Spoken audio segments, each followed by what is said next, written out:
Last Tuesday, I was gripping the wall of the pool that I was in, 4 feet of water, convinced that I was going to drown. This Tuesday, I was able to swim half the length of the same pool with no board, no fins, nobody supporting me, my head fully underwater. 7 days.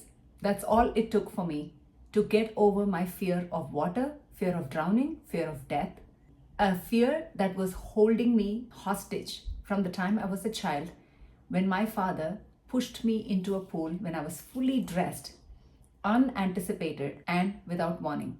In this video, I am breaking down the exact 4-dimensional shift that I have gone through emotionally, physically, intellectually, and in consciousness that took me from panic to freedom in just 7 days.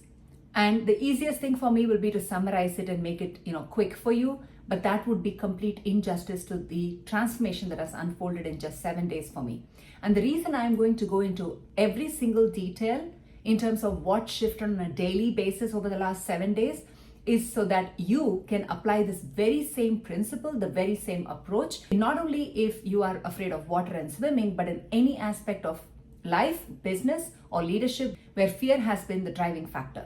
I'm also going to show you how the same mechanism that I used to overcome the fear of water is the mechanism that I used to land a contract in my own terms within the exact same 7 days with an organization that I had just left the relationship with in February of this year.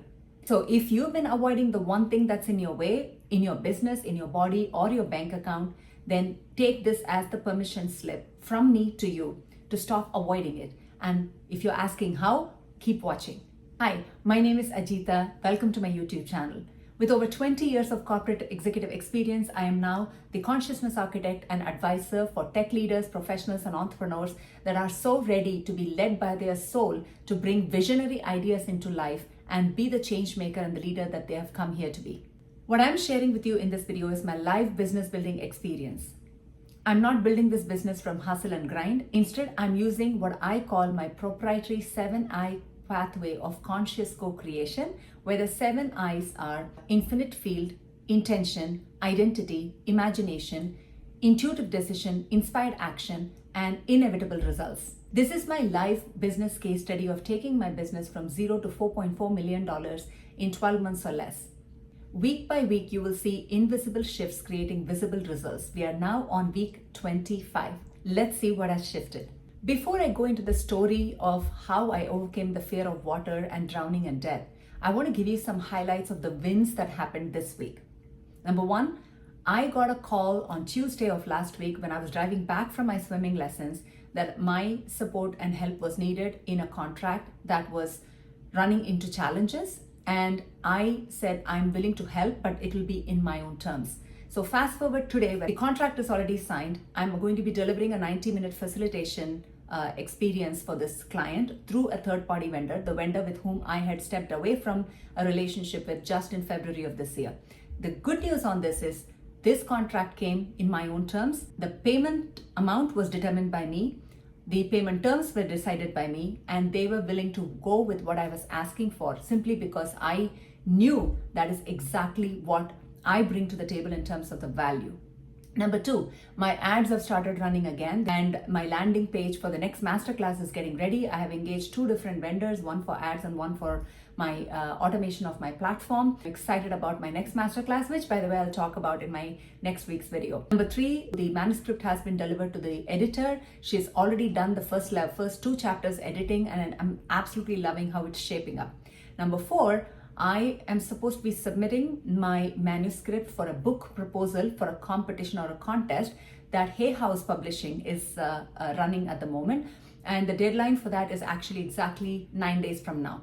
And this past weekend, I was able to complete the entire proposal, including all the details that was necessary, and I will be submitting it before end of this week. Now, every one of these wins came together this week, and I don't see it as a coincidence because the thing that I have been resisting and fighting for almost 5 decades, or maybe 4 decades, is the one thing that I decided to overcome, which is my fear of death and water and drowning. I made this decision a few weeks ago when I overcame the fear of having too much money and too little money. If you go back a few episodes, you will know probably it was week 21. I'm no longer going to let fear drive anything in my life.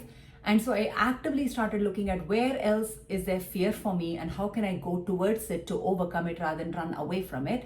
And that's when I made this decision to go learn to swim. From then to now, what happened is exactly what this whole episode is about, and how I made progress is what I want to share with you today. Now, I want to be very clear about something before we go further.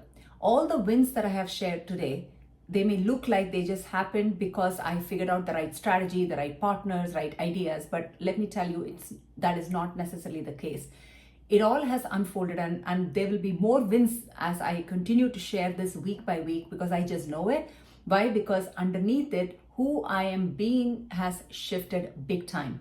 The one thing that held me hostage is the part that I have actively gone towards working. And that's why this week's episode is going to be a game changer. It may sound like I'm stretching it a little too far, but stay with me, because ultimately it's the internal operating system within us that makes or breaks the deal every single time. So this week's story is one single thread. I'm going to walk you through exactly what happened day by day, because the pattern underneath it might be the same pattern you're dealing with in areas wherever you are experiencing a ceiling that you're trying to break through.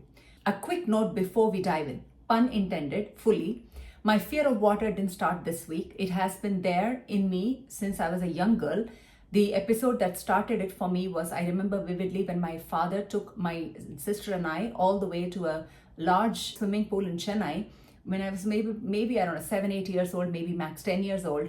And we had this experience where I was barely able to float, even with the help of that tube thingy that you use as a child.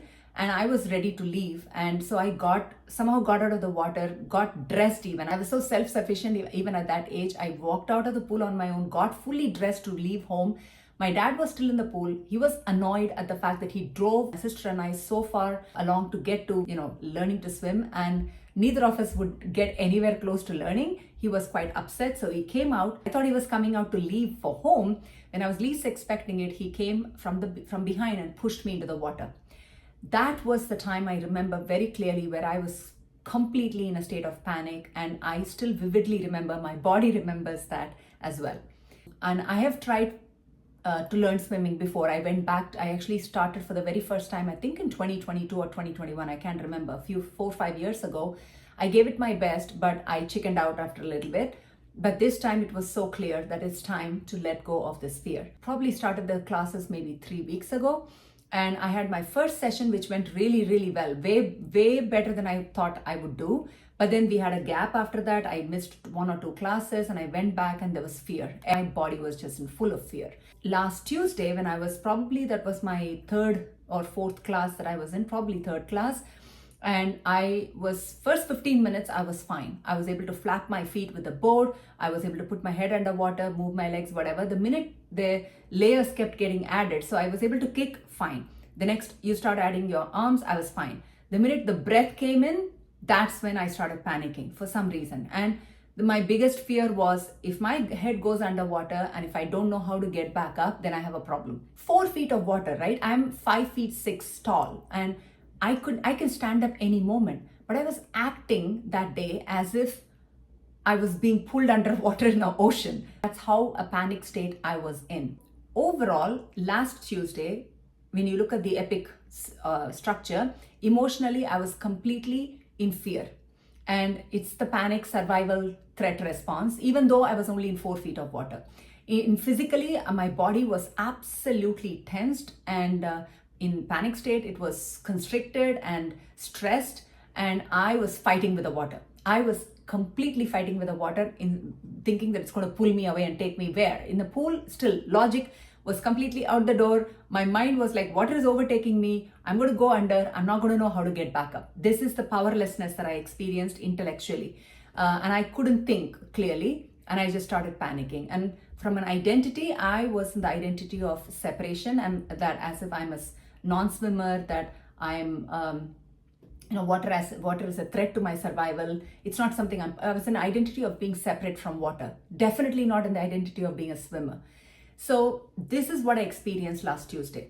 Now, let me drop a moment and give you your takeaway, right? Which is, you cannot dissolve a vague fear. You have to first name the fear that you're experiencing, which is so important. That means you're emotionally capturing what exactly are you afraid of. So that then I know that I can work with this information to see how to address it or answer it for my mind. First step is naming the fear and getting really clear about what exactly am I fearful of.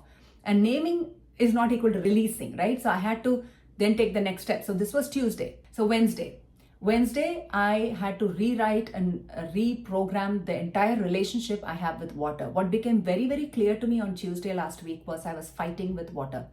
So Wednesday, my entire job was to ask myself this question: what is my relationship with water? Oh, so I think water is something that is going to drown me. Water has power over me. I have no power over water. And water is something I got to fight in order to stay afloat, right? Look at all these narratives and beliefs that I was holding in my intellectual operating system. Some of it had to do with, people call cellular memory, past life memory, whatever. You could say even those are all stories and narratives. For what it's worth, I went there. I analyzed it. And I went into meditation. I will say this: if you are looking to overcome any fear in your life, you absolutely have to develop a deeper relationship with your definition of God, source, universe, something larger than you, spirit within you. That's what I did. I meditated and I prayed both, which is me asking for help, saying, I really need help to let go of this fear. I cannot do this alone. I need your help. And I asked for help. I said, I'm willing to receive help. I'm ready to let this go, right? There's a very earnest, sincere prayer that I made saying, I am ready. This is no longer serving me. I'm a leader who has come here to inspire people. I cannot be held hostage by a fear like this. I am ready to release this for myself and for the whole world to witness as a source of inspiration. Now that's a deep prayer. That's not just about me anymore. It's now becoming about everybody around me. How can I inspire? How can I live that which I'm teaching, coaching, preaching, advising? That is an earnest prayer that I did. And then as I meditated, I heard the response. The response was, the first time I really realized that I was fighting with water was during the meditation. I had clear response back saying, you are fighting with water. Water is sentient. Water has consciousness. And you need to speak to water as if water is your best friend. As long as you treat water as your best friend, water will always hold you. All water is asking of you is to surrender, to trust, let go, and relax. 4 things, right? 4 things. You have to first trust to water that water is not going to swallow you. You've got to surrender, which is to let go of your need to control the water or fight with it. And then you have to relax. Your body has to be relaxed. It became such a profound message that I was moved. I was in tears when I received that information. And the final message in that meditation information was, water will always hold you. Water will always hold you. Always. The word always came really, really strongly. I said, okay. So now I have to develop a better relationship with water. After the meditation that day, this is what I did. So first, emotionally, I had to release a bunch of memories that came up. There was some grief, crying. As I said, there was tears that were releasing whatever stored fear that there was. In the physical operating system, I took a walk, my 10K walk, and I started speaking, what would I like for the relationship with water to be for me? And I started saying every one of those. And so it's things like, I love water, water loves me, water holds me, water supports me, water heals me, water cleanses me, water calms my nervous system. I love to swim. I enjoy swimming. Water is my best friend. I started making a whole slew of statements like this. And I started recording them as I was walking. This is the physical action that I took, which also helped in the intellectual operating system because I was also rewiring my relationship with water. I'm not separate from water. Water is sentient. Water has consciousness. I speak to water and water speaks back to me. Right? It is such an important question for us to reflect on, what is my relationship with this thing that I'm afraid of, that I'm having a difficult relationship with? What is my belief about this thing? That's what I did. I took the action. I replaced water can drown me. I have no control. I am powerless. These are all beliefs. I said water holds me, water loves me, and I am safe in water. Big reprogramming. I am safe in water is such a big shift from thinking water is going to swallow me or dissolve me or drown me. Full belief rewrite. It may sound like a pep talk, but boy, it made a difference. And consciousness, I'm in healthy relationship with water. That's the biggest identity shift. My relationship with water is one that is healthy.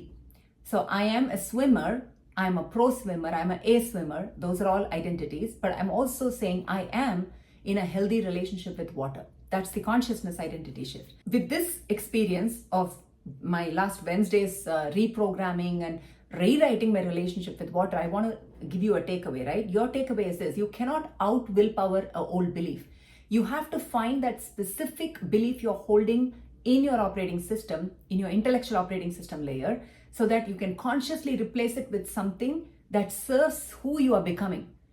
Water can drown me was a statement that served me when I was a child at that time. Okay, it saved me. It kept me safe all this while. But I'm not here to be just safe, because if safety was the focus, I would have been like everybody else. But I'm a leader. I'm here to inspire people. I'm here to lead the world into new level of consciousness. So I have to go first. And as a leader who is here to thrive and inspire, my belief cannot be that something can affect me or kill me or drown me. That is not going to serve me in the path that I'm on. So who I'm becoming, I needed a new belief, new identity. So that's an important takeaway for you as well. So I rewired my relationship with water. I rewrote my beliefs, right? But that alone is not going to be sufficient, because it's all sitting in the intellectual operating system dimension. It has to come down to the body. And that's the next step that happened on Thursday. I started meditating, and this is early morning on Thursday, and I was able to visually clearly see that incident that happened with my dad, where I was being pushed into the pool. And boy, there were so many aspects that came out of it. I felt betrayed by my dad. I felt resentment. I felt anger. I felt like a victim. All of those things started coming up emotionally. I was going through a huge catharsis in that meditation as I was feeling the memory of what was stored in my body come up to surface. It was a very intense tears and crying, almost as intense as when I let go of the I am abandoned identity and belief and emotions associated with it. This was probably in February, March of this year.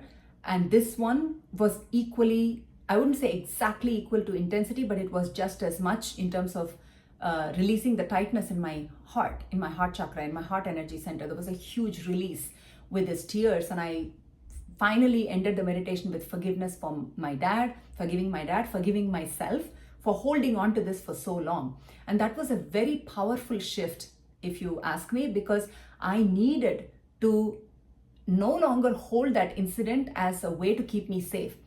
Very important for all of us to note, when something so-called traumatic happens that we register as trauma, which in my case that swimming pool incident was, we end up holding it in our cellular memory in the body because it is saving us, it is keeping us safe, and we are trying not to let something like that happen again. And so it's the body's defense mechanism. So until I saw it for what it is and forgave him and forgave myself, the release didn't happen. So it's so important for you to reflect on, where are you holding on to the trauma in your body as a way to keep you surviving, and how can you learn to allow for more love and light to come in to release that part of you so that you can move towards who you're being called to be. And so of course, emotionally, I went through grief, resentment, anger, and betrayal. Had to move through all of those emotions in that meditation. Physically, there was a huge tightness in my chest. I had to cry. I kept rubbing my chest because it was so hard on my ability to breathe. So I had to kind of release that physically as well as I was releasing the emotions. Intellectually, I realized that this was a cellular memory, not just a mental one. So I was able to let go of what the body was holding through emotions, through crying, as well as in my mind. I moved away from a wounded child protecting myself, to someone who actively can release what no longer belongs to her. And so what I want to leave you with in this third day of the shift is this: some shifts, or almost all shifts, cannot only be addressed by your thinking your way out. Even affirmations don't necessarily land because your body is holding on so strongly to that which made you survive that you have to see it with full compassion and full love for yourself for having experienced something like that, and learn the gift behind it. Please make sure that you are focusing on your physical body and what is remnant there for you, and give yourself room to release that so that you can then go to the next level that you're being called to. So by Saturday, I was running on empty because this week also happened to be my oldest son's birthday on Thursday. So we had an amazing time celebrating him. And Friday, this is the other things. Things happened so fast that I got an opportunity to do a modeling shoot for a jewelry for a local boutique, and that got decided on Wednesday this week, and Friday was the shoot. So I was there 3 hours on my feet, non-stop, changing outfits and changing jewelry, and it came out so beautiful. I'm just so grateful. And I noticed how graciously I was receiving all the compliments of passers-by who said, "Oh my God, you look gorgeous." And I said, "Thank you." I received every compliment with grace and ease. And so by the time Saturday came, I was pretty exhausted. But in my mind, I kept telling, I even went on Instagram and Meta, and I put my story up saying my Tuesday's swimming experience. And I told my followers that, I am committing to go to my local pool, which I have where I live, and get in the water, because that's the only way I'm going to overcome this fear. Because you cannot learn to swim by reading books. You cannot learn to swim by affirmations. You cannot learn to swim through meditation. You have to freaking get in the water to learn to swim. And so I promised my followers that I'm going to do it. And here I am. That was on Tuesday. Here I am. Wednesday went, Thursday went, Friday went. I'm still not in the pool. And I was like, no. And part of me was just jittering and, very uncomfortable. And so Saturday, I said, no matter what, even though I rested most of morning on Saturday, by afternoon, I have to keep up the commitment that I have told my audience. So I'm going to go down to the pool and I'm going to spend 30 minutes. I don't know what I'm going to do, but I'm going to go. First 15 minutes, I could not do much. I was in the water. I really could not even get myself to go put my head under the water. I don't know what was going on. So I said, okay, I can at least give a go to back float, because I love to back float. I enjoy it. It really relaxes me. It's overall only a 4 feet deep pool, and the steps were like 2 feet in. So I could literally sit if I want to. I held to the sides and I started moving my body up to back float.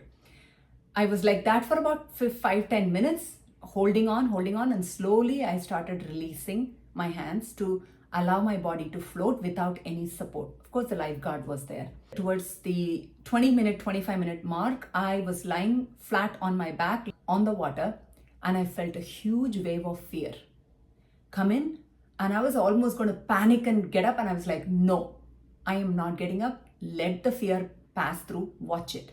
So I decided to witness the fear coming up. What was the fear? I'm going to go under the water. That was the fear. I'm like, it's okay. I'm floating. As long as I'm relaxed, I'm floating.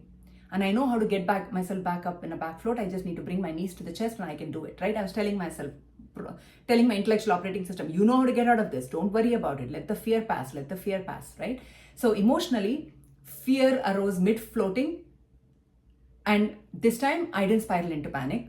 Physically, I made sure that I was relaxed, because relaxing is the only way I know I knew I will float. Otherwise, I'll go into the water.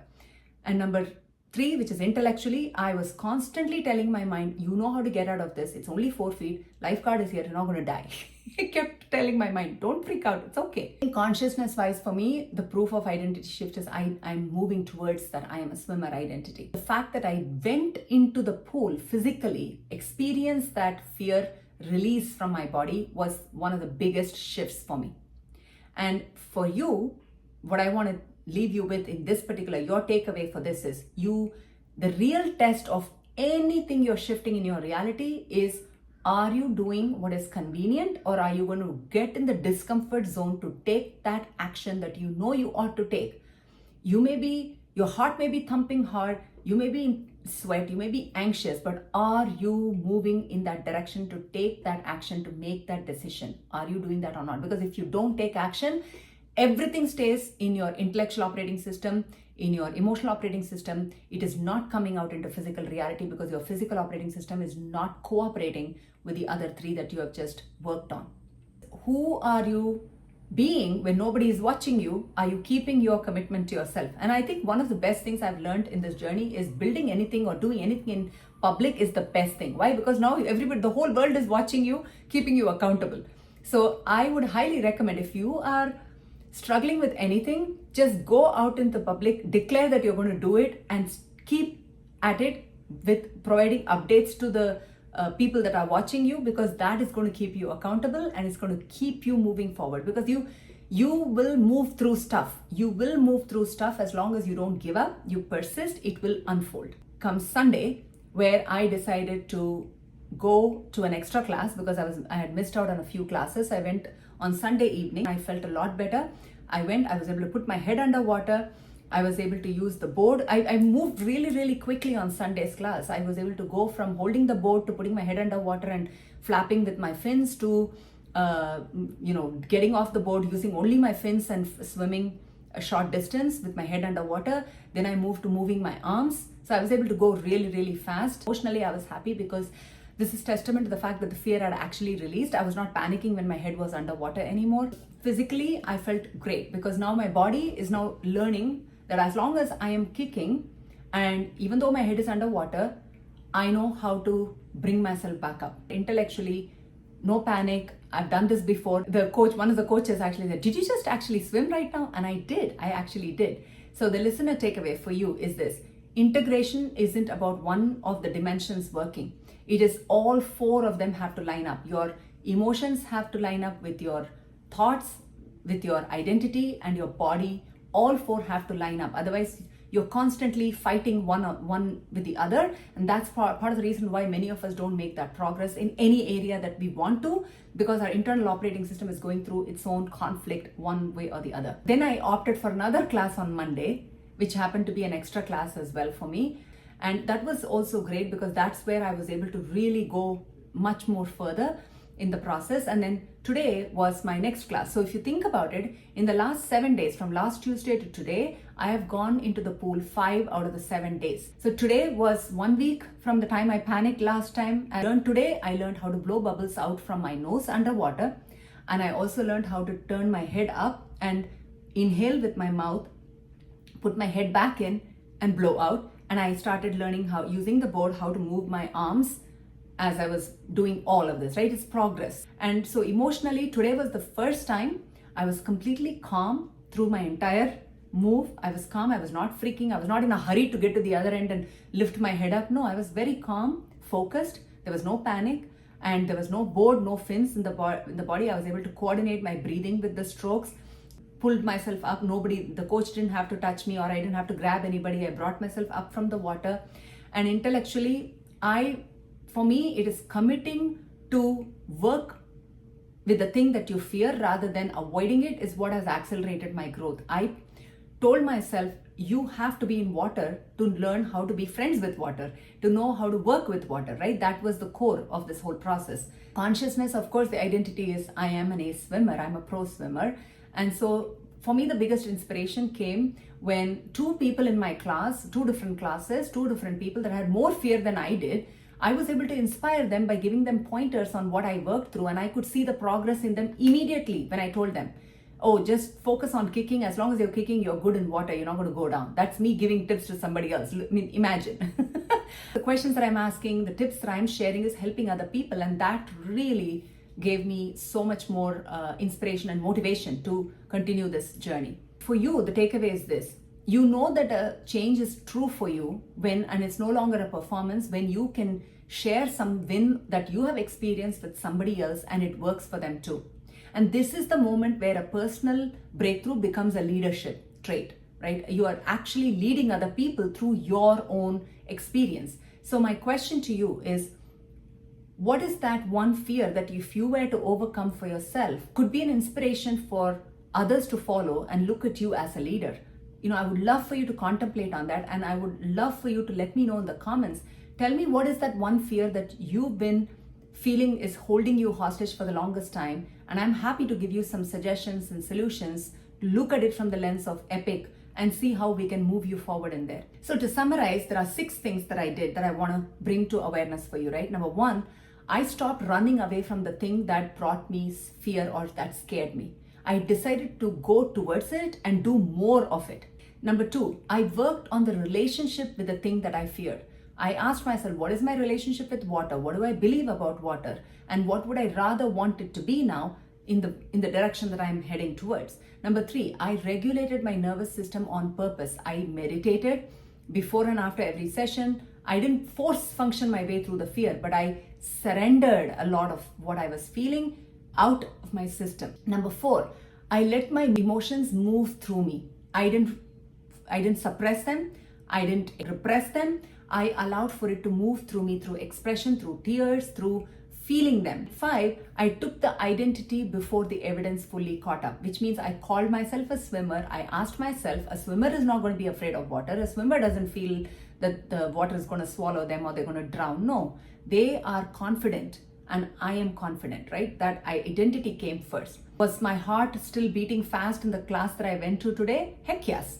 Were there times when I felt like I was going to put my head underwater, that I was probably going to come back with panic? Possibly. Yes, those thoughts came. I did not allow it to succumb me, right? Overcoming something that has been there for 4 decades in a week doesn't mean the fear is completely gone. It's present, but I'm no longer driven by it. And I'm no longer led by it, no longer a hostage to it. 3 things that I want to tell you on anything that you want to achieve in your life. Number 1, you have to commit to it. That is a decision. Commitment is a decision. You have to commit to it. Number 2, you have to be determined to follow through to that end point of that vision that you have, the desire that you have. It is so easy to talk yourself out of it, make yourself believe it's not possible for you. But your determination to persevere and persist is all that is required. And number 3 is your dedication, which means you're going to have to make time for that which you are desiring to achieve. So commitment, determination, and dedication. 3 things are non-negotiable when it comes to achieving anything. Commitment is a decision that you get to renew every single day, whether you like it or not. You made a decision, right? That you want that thing that you desire and you stay committed to it. Dedication, putting the time and energy towards that particular direction that you're going. Like I had to make time in the last 5 days. Some days it was an hour and a half each day. It's dedicating the time based on the commitment that I have made and the determination that I have shown. This is exactly the operating system shift that closed my contract this week on my terms. And it's because the same operating system is what is behind every deal. I was not dysregulated in my nervous system. I was not desperate. I was not attached, but I showed up with commitment. I was determined it's mine. And I dedicated time to that discussion and to that negotiation.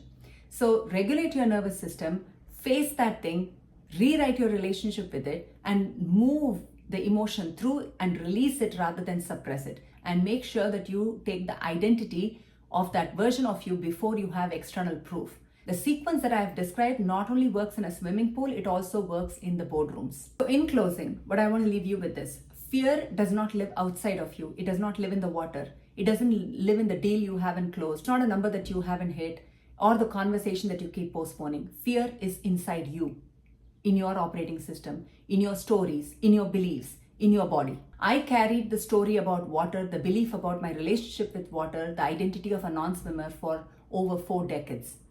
And it started with one moment where I registered something that happened to me in a swimming pool as a trauma. And I led myself in the last 7 days to dissolve it, also because I said, I'm done with this story. It has to come to an end. So I will ask you this one thing. I asked myself in that pool, what is the one thing that you've been avoiding? The client that you haven't called, the offer that you haven't launched, or the room that you haven't walked into, or the conversation that you haven't had, because some part of you decided long time ago that that particular step is no longer safe for you. What would it look like to go back in on purpose, with commitment, with dedication, with determination, just one more time this week? I will see you next week.